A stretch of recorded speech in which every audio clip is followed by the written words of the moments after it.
Assalamualaikum warahmatullahi wabarakatuh. Salam sejahtera buat kita semua. Semoga kita semua masih dalam keadaan sehat walafiat. Baik anak kami semuanya, khususnya anak kami yang kelas 11, untuk melanjutkan pembelajaran daring kita saat ini. Di sini Ibu kembali mengingatkan anak kami agar terus aktif untuk mengikutinya. Bagi anak kami semuanya, untuk mata pelajaran fisika, pada pertemuan sebelumnya kita sudah menyelesaikan materi fluida statis. Maka untuk pertemuan kita kali ini, materi yang akan kita bahas adalah fluida dinamis dengan submateri debit aliran fluida dan hukum Bernoulli. Fluida dinamis adalah fluida bisa berupa zat cair atau gas yang mengalir. Lintasan yang tempuh suatu fluida yang sedang bergerak disebut garis alir. Berikut adalah beberapa jenis aliran fluida. Yang pertama, aliran lurus atau laminar, yaitu aliran fluida mulus, di mana lapisan-lapisan yang bersebelahan meluncur satu sama lain dengan mulus. Pada aliran partikel fluida mengikuti lintasan yang mulus dan lintasan ini tidak saling bersilangan. Aliran laminar dijumpai pada air yang dialirkan melalui pipa atau selang. Yang kedua, aliran turbulen, yaitu aliran yang ditandai dengan adanya lingkaran-lingkaran tak menentu dan menyerupai pusaran. Aliran turbulen sering dijumpai di sungai-sungai dan selokan-selokan. Berikut adalah gambar daripada aliran laminar. Di sini untuk gambar yang pertama kita perhatikan. Di sini aliran airnya atau fluidanya ia berbentuk garis lurus. Kemudian pada gambar yang kedua, di sini aliran turbulen. Di sini kita perhatikan aliran fluidanya dia berbentuk pusaran-pusaran. Berikut adalah ciri-ciri fluida dinamis. Yang pertama, tidak kompresibel. Artinya, jika diberi tekanan pada volumenya tidak akan mengalami perubahan. Yang kedua, tidak mengalami gesekan. Pada saat mengalir, gesekan fluida dengan dinding dapat diabaikan. Yang ketiga, alirannya stasioner, di mana tiap paket fluida akan mempunyai arah aliran tertentu dan tidak terjadi turbulensi atau pusaran-pusaran. Yang keempat, alirannya tunak, di mana aliran fluida yang mempunyai kecepatan yang konstan, dia akan konstan terhadap waktu. Berikut adalah debit aliran fluida. Dari gambar ini, kita perhatikan bahwa aliran fluidanya stasioner, di mana setiap partikel fluida akan selalu mengalir, yaitu melalui titik A, B, sampai dengan titik ke C. Kemudian, pada gambar yang kedua, di sini kita perhatikan aliran fluidanya dia mengalir dari penampang A1 menuju ke penampang A2 yang akan menempuh waktu yang disimbolkan dengan T dan memiliki kecepatan yang disimbolkan dengan V. Maka jumlah fluida yang mengalir melalui suatu penampang tiap satuan waktu itulah yang dinamakan dengan debit aliran fluida.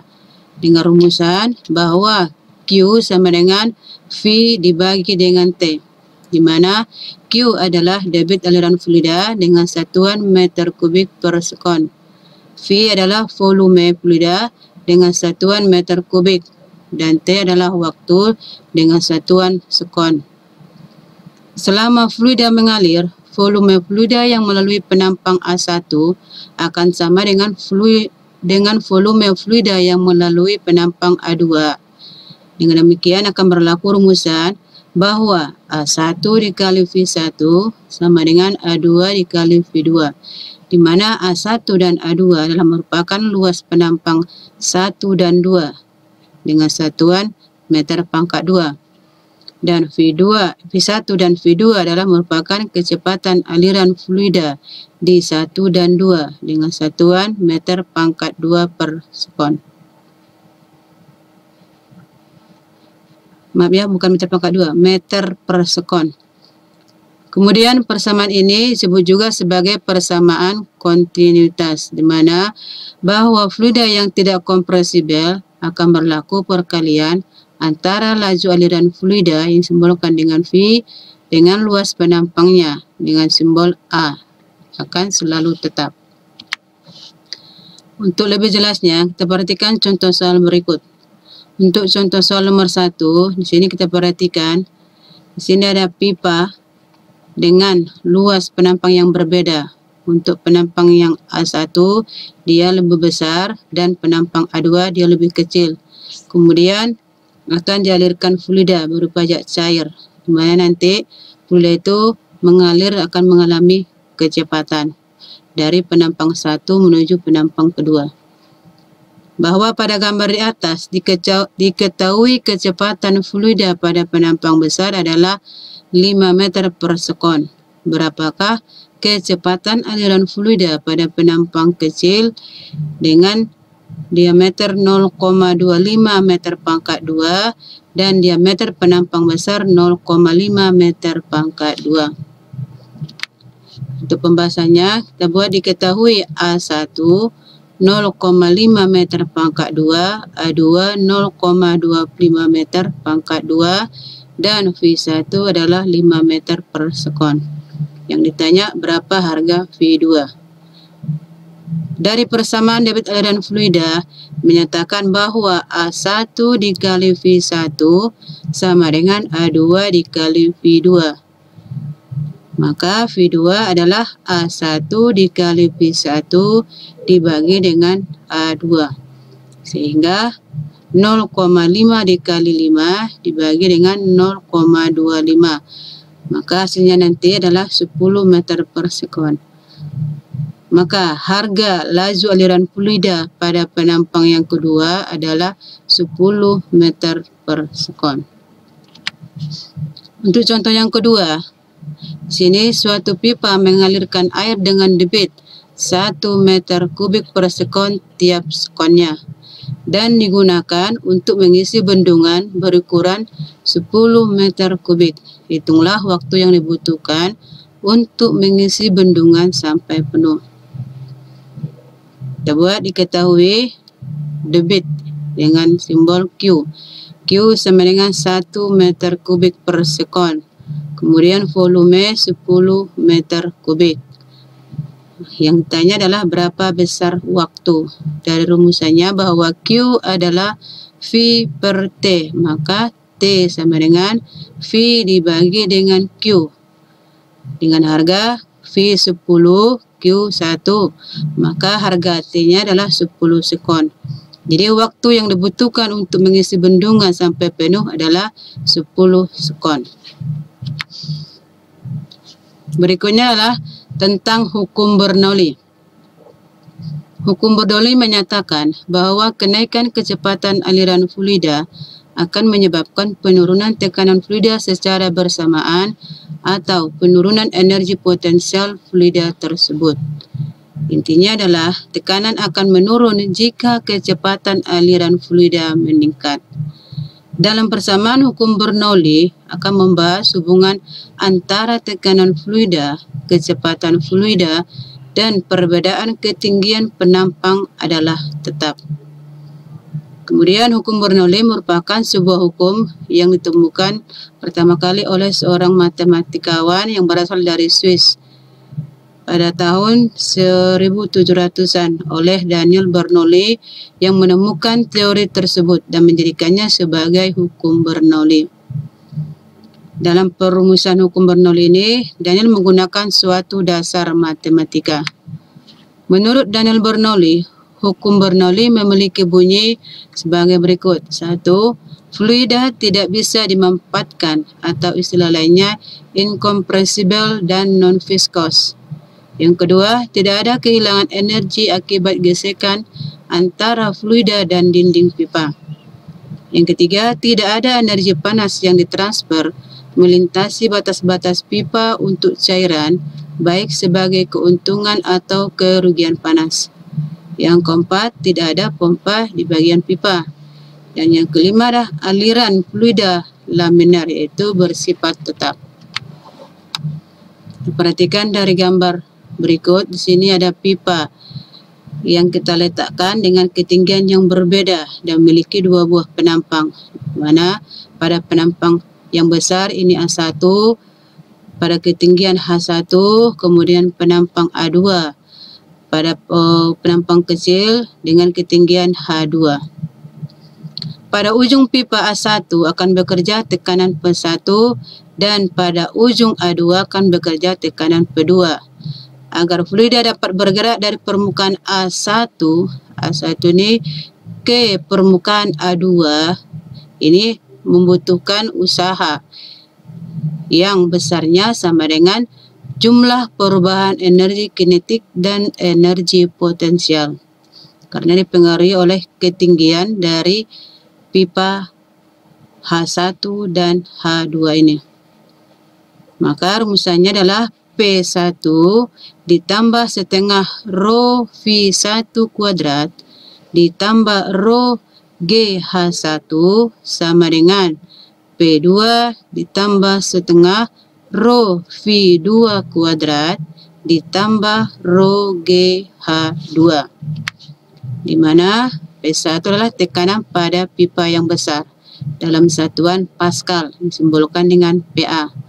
Kemudian P2 adalah tekanan pada pipa yang kecil dengan satuan Pascal. Kemudian H1 adalah ketinggian pipa besar dengan satuan meter, dan H2 ketinggian pipa pada yang kecil dengan satuan meter. Kemudian rho adalah massa jenis zat cair dengan satuan kilogram per meter kubik. Dan G adalah percepatan gravitasi dengan satuan meter per sekon kuadrat. Untuk lebih jelasnya, kita perhatikan contoh berikut. Di sini, pipa yang digunakan menyalurkan air menempel pada sebuah dinding rumah seperti terlihat pada gambar berikut, di mana perbandingan luas penampang pipa yang besar dan kecil adalah 4:1. Kita perhatikan ini gambarnya, ini pipa menempel pada dinding rumah. Di sini pada A1 akan ada ketinggian H1, kemudian A2 ada ketinggian H2, dengan ketinggian antara A1 dengan A2 berbeda. Di mana posisi pipa besar adalah 5 meter di atas tanah dan pipa kecil 1 meter di atas tanah. Kemudian laju kecepatan aliran air pada sebuah pipa besar ialah 36 km per jam dan bertekanan 9,1 kali 10 pangkat 5 Pascal. Dan jika rho air 1000 kg per meter kubik, maka tentukanlah A. Kecepatan air pada pipa kecil, B. Selisih tekanan pada kedua pipa, dan C. Tekanan pada pipa kecil.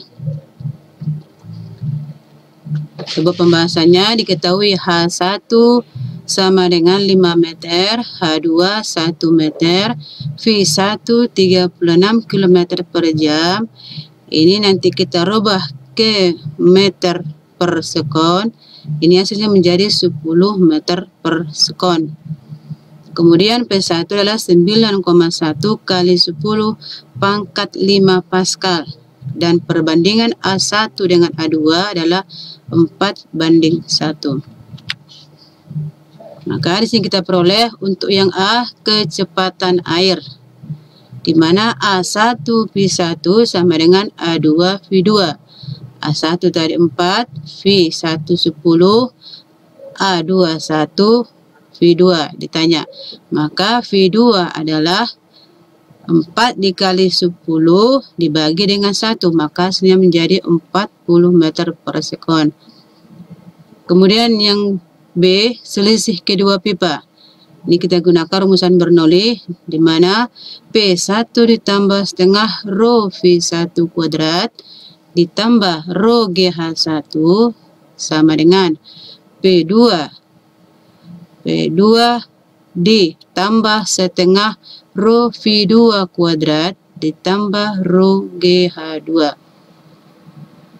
P1 dikurang P2 sama dengan setengah rho V2 kuadrat dikurang V1 kuadrat ditambah rho GH2 dikurang H1.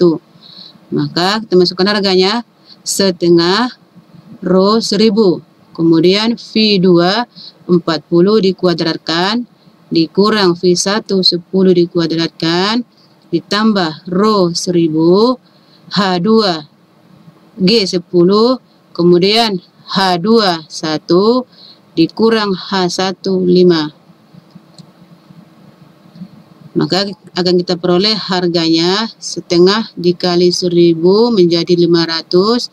Tadi 40 kuadrat dikurang 10 kuadrat, hasilnya 1500. Baru yang 1000 dikali 10 dikali 1 kurang 5 menjadi 40.000. Sehingga kita peroleh 750.000 dikurang 40.000. Sehingga hasilnya menjadi 710.000 Pascal.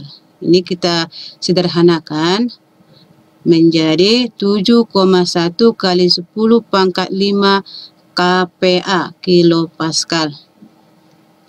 Dan yang terakhir, tekanan pada pipa kecil, yaitu P1 dikurang P2 adalah 7,1 kali 10 pangkat 5 kPa atau kilo Pascal. Kita masukkan harga P1 tadi 9,1 kali 10 pangkat 5 dikurang P2 sama dengan 7,1 kali 10 pangkat 5. Maka P2 adalah 9,1 kali 10 pangkat 5 dikurang 7,1 kali 10 pangkat 5. Maka hasilnya adalah 2 kali 10 pangkat 5 Pascal. Demikianlah untuk pembahasan kita pada pertemuan kali ini. Kalau ada yang belum paham, silakan anak kami buat dalam kolom komentar. Mudah-mudahan apa yang sudah dijelaskan anak kami dapat memahaminya. Assalamualaikum warahmatullahi wabarakatuh.